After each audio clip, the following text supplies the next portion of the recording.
Hello everyone, நீங்கள் ஃப்ரெஷரா அப்படின்னா கண்டிப்பாக இந்த வீடியோ உங்களுக்கு தான். இந்த வீடியோவில் எந்த சோர்ஸ்லேருந்து கரண்ட் அஃபேர்ஸ் எடுத்து படிக்கலாம், வீடியோ தான் பார்க்கணுமா, இல்லை ஜஸ்ட்டு ஹிண்ட்ஸ் எடுத்தாவே போதுமா, இல்லை டீட்டெயில்டாக நம்ம படிக்கணுமா, இதை பற்றி தான் இந்த வீடியோவில் உங்ககிட்ட நான் ஷேர் பண்ணிக்க போகிறேன். நான் இப்போ கரண்ட்டாக ஃபாலோ பண்ணிகிட்ருக்க வெப்சைட் என்னென்னா அஃபேர்ஸ் க்ளவுட் தான். நீங்கள் பிகினராக இருக்கீங்க அப்படின்னா அஃபேர்ஸ் க்ளவுடே மோர் தென் எனஃப். இல்லை எனக்கு இந்த நியூஸை தாண்டி இன்னும் நான் நிறைய படிக்கணும்னு ஆசைப்பட்றேன், என்கிட்ட அந்தளவுக்கு எஃபிஷியன்சி இருக்குது அப்படின்னு நினைக்கிறவங்க நீங்கள் அடா, ஹாலிவுட் இந்த மாதிரி வெப்சைட்லாம் யூஸ் பண்ணி படிச்சுக்கலாம். பட் என்னை பொறுத்தவரை எப்படின்னா, நீங்கள் ஒரு வெப்சைட் படித்தாலும் சரி, இல்லை நீங்கள் 10 வெப்சைட்லேருந்து ஃபாலோ பண்ணி படிச்சிங்கனாலும் சரி, நீங்கள் எதுலேருந்து படிச்சிங்கனாலும் எவ்வளோக்கு எவ்வளோ ரிவைஸ் பண்ணுறீங்களோ அந்த அளவுக்கு உங்களுக்கு எக்ஸாமில் அது யூஸ்ஃபுல்லாக இருக்கும். நான் எப்படி படிச்சுட்ருக்கேன்னா, நோட்ஸ் எடுத்து தான் நான் சிஏ படிச்சுட்ருக்கேன். ஸோ அதுதான் எனக்கு ஏதோ ஒரு சாட்டிஸ்ஃபேக்ஷன் மாதிரி இருக்குது. நான் எப்படி நியூஸ் எடுக்கிறேன் அப்படின்னா, இப்போது ஃபார் எக்ஸாம்பிள் ஒரு பேங்கிங் நியூஸ் எடுத்துக்கிட்டிங்கன்னு வச்சுக்கோங்களேன். இப்போ பேங்கிங் கீழே எந்தெந்த பேங்க்லேருந்து மேஜராக நியூஸ் வருது அப்படின்றத நான் அனலைஸ் பண்ணிட்டேன். இப்போ bank of Maharashtra, RBI, SBI, Indian army, Indian navy, DRDO, sports பொறுத்தவரையும் பாக்ஸிங், ரெஸ்லிங், செஸ், இந்த மாதிரி நான் என்னென்ன டாப்பிக்லேருந்து மேஜராக நியூஸ் வருதோ அதெல்லாம் நான் அனலைஸ் பண்ணி ஒரு டாப்பிக்காக ஒரு ஹெட்டிங்காக நான் போட்டு வச்சிட்டேன். ஸோ இப்போ இதுக்கடுத்து என்ன நியூஸ் வந்தாலும், இப்போ இந்தியன் ஆர்மிலேருந்து ஒரு நியூஸ் வருதுன்னா நான் அதை இந்தியன் ஆர்மியில் எழுதிடுவேன்.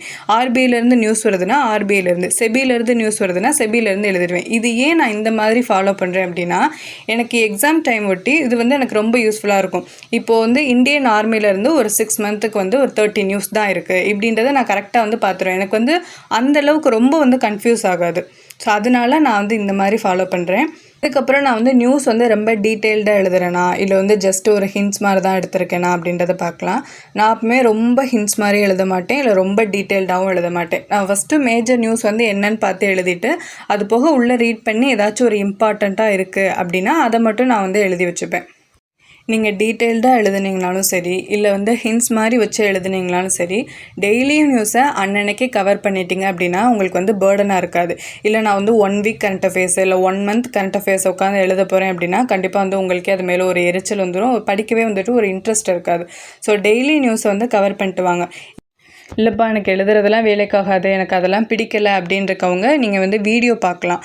இல்லை எனக்கு வீடியோவும் பார்க்க பிடிக்கல அப்படின்னா ஏதாச்சும் பிடிஎஃப் மாதிரி இருந்தால் நீங்கள் அதை கூட யூஸ் பண்ணிக்கலாம். வீக்லி பிடிஎஃப் அவைலபிளாக இருக்கும், அது மாதிரி மந்த்லி பிடிஎஃப் கூட அவைலபிளாக இருக்கும். இல்லை ஒரு 3 மந்த்ஸுக்கு சேர்த்து ஒரு கேப்சூல் மாதிரி எக்ஸாம் டைம் ஒட்டி விடுவாங்க. ஸோ நீங்கள் அதை ரிவைஸ் பண்ணால் கூட போதும். நான் பிகினராக இருக்கேன், எனக்கு எப்படி நோட்ஸ் எடுக்கணும் அப்படின்ற ஐடியாவே இல்லை அப்படின்னா அவங்களுக்கு ஒரு எக்ஸாம்பிள் சொல்கிறேன். இப்போ அஃபேர்ஸ் க்ளவுட் எடுத்துக்கிட்டிங்கன்னா அதில் ப்ளூ கலரில் உங்களுக்கு ஹெட்லைன் கொடுத்துருவோம். அதிலே அந்த நியூஸில் என்ன சொல்ல வரான் அப்படின்றது கவர் ஆயிரும். இது போக அதில் உள்ள ரீட் பண்ணி பார்த்தீங்கன்னா ஏதாச்சும் பிளாக் கலரில் மார்க் பண்ணியிருப்பான், நீங்கள் அதை எழுதிக்கலாம். இல்லை எனக்கு இன்னும் கிளியரான ஐடியாவே கிடைக்கல, எந்த நியூஸ் இம்பார்ட்டண்ட் அப்படின்றது தெரியல அப்படின்றவங்களுக்கு டெலகிராமில் அஃபேர்ஸ் க்ளவுட்லேருந்து டெய்லி பிடிஎஃப் அப்லோட் பண்ணிடுவாங்க, question and answer PDF. So நீங்கள் அந்த பிடிஎஃப் பார்த்து கூட நோட்ஸ் எடுத்துக்கலாம்.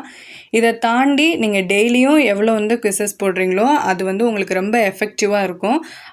அடா, அது மாதிரி ஹாலிவுட் இதில் தான் டெய்லி குவிசஸ் அப்லோட் பண்ணுவாங்க.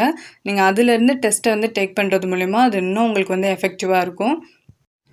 நான் எப்படி சிஏ கவர் பண்ணிகிட்ருக்கேன் அப்படின்னா, இப்போ இந்த மந்த் ஜூன். இப்போ நான் ஜூனில் நான் May month current affairs முடிச்சிருப்பேன்.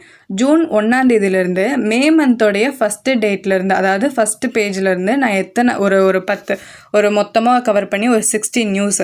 So இந்த 16 நியூஸாக நான் ஒரு 1 மந்தில் இந்த ஒரு 1 மந்தில் லாஸ்ட் 1 மந்த்தை நான் கவர் பண்ணிடுவேன். ஸோ இதே மாதிரி இப்போ ஜூலைனா ஜூலை மந்தில் ஜூலைக்கான டெய்லி கரண்ட் அஃபேர்ஸ் எழுதி ஜூன் மந்த்துக்கான கரண்ட் அஃபேர்ஸ் படிக்க ஸ்டார்ட் பண்ணிடுவேன். இப்படி தான் நான் ஃபாலோ பண்ணிகிட்ருக்கேன். இதை தவிர நம்ம எப்படிலாம் படிக்கலாம்னா, நீங்கள் நான் எழுதி வச்சலாம் நான் படிக்கலை, நான் ஒரு பிடிஎஃப் பார்த்து படிச்சுக்கிறேன், இல்லை நான் எக்ஸாம் டயத்தில் வீடியோஸ் பார்த்துக்கிறேன்னு நினைக்கிறவங்க அப்போ பார்த்துக்கலாம் அப்படின்ட்டு இப்போ எதுவுமே பண்ணாமல் இருந்துடக்கூடாது. அட்லீஸ்ட் டெய்லி நியூஸாச்சும் எடுத்து ஜஸ்ட் ஒரு ரீடாச்சும் நீங்கள் பண்ணி வச்சுக்கணும். ஏன்னா நீங்கள் எக்ஸாம் டைம் ஒட்டி நான் எல்லாமே படிச்சுக்கிறேன் அப்படின்னா கண்டிப்பாக உங்களுக்கு புரியவும் புரியாது. அட் அ டயத்தில் அவ்வளோ கரண்ட் அஃபேர்ஸை நம்மளால் படிக்கவும் முடியாது. இதே நீங்கள் ஒரு டெய்லி அந்த கரண்ட் அஃபேர்ஸ் அட்லீஸ்ட் ரீடாச்சும் பண்ணி வச்சுக்கிட்டீங்க அப்படின்னா எக்ஸாம் டைம் ஒட்டி இந்த நியூஸ் நம்ம ஆல்ரெடி பார்த்துருக்கோம் படிச்சிருக்கோம் அப்படின்ற வந்து ஒரு இது இருக்கும். நம்மளுக்கு வந்து இப்போ புதுசாக படிக்கிறோம் அப்படின்ற ஒரு இது இருக்காது. ஓகே இந்த நியூஸ் வந்து நம்மளுக்கு தெரிஞ்ச நியூஸ் அப்படின்ட்டு திரும்பி ரீகால் பண்ணுற மாதிரி தான் இருக்கும். ஸோ அட்லீஸ்ட் நீங்கள் டெய்லி நியூஸாச்சும் வந்துட்டு கவர் பண்ணிகிட்டே வரணும். அப்போ பார்த்துக்கலாம் அப்படின்னு சொல்லி விட்டுட்டிங்கன்னா அந்த டயத்தில் எதையுமே வந்துட்டு நம்மளால் கவர் பண்ண முடியாது. ஏன்னா அப்போ வந்துட்டு நம்ம கரண்ட் அஃபேர்ஸ் மட்டுமே படிக்கணும் அப்படின்னு சொல்லிட்டு மற்ற செக்ஷனில் வந்துட்டு நம்ம கான்சென்ட்ரேட் பண்ணாமல் விட்டுருவோம். இல்லை அப்படின்னா மற்ற இதை வந்துட்டு நம்ம ஸ்ட்ராங் பண்ணுறதுக்காக ஒரே டெஸ்ட்டாக போட்டுட்ருப்போம். கரண்ட் அஃபேர்ஸ்க்கு வந்துட்டு இம்பார்ட்டன்ஸ் வந்து கொடுக்க மாட்டோம். ஸோ எல்லாத்துக்குமே வந்து நம்ம ஈக்குவல் இம்பார்ட்டன்ஸ் வந்து கொடுக்கணும். இப்படி தான் நான் ஃபாலோ பண்ணிகிட்ருக்கேன். இதையே ஃபாலோ பண்ணணும் அப்படின்னு சொல்லிட்டு நான் யாரையும் கம்பல்லாம் பண்ண மாட்டேன். இது வந்து ஜஸ்ட் வந்து ஒரு ஐடியா தான். உங்களுக்கு தெரிஞ்ச ஐடியா வந்துட்டு என்கிட்ட ஷேர் பண்ணுங்கள். இந்த வீடியோ உங்களுக்கு யூஸ்ஃபுல்லாக இருக்கும்னு நினைக்கிறேன். இந்த வீடியோ உங்களுக்கு வந்து பிடிச்சிருந்துச்சுன்னா லைக் பண்ணுங்கள், ஷேர் பண்ணுங்கள், கமெண்ட் பண்ணுங்கள். மறக்காமல் நம்ம சேனலை சப்ஸ்கிரைப் பண்ணிடுங்க.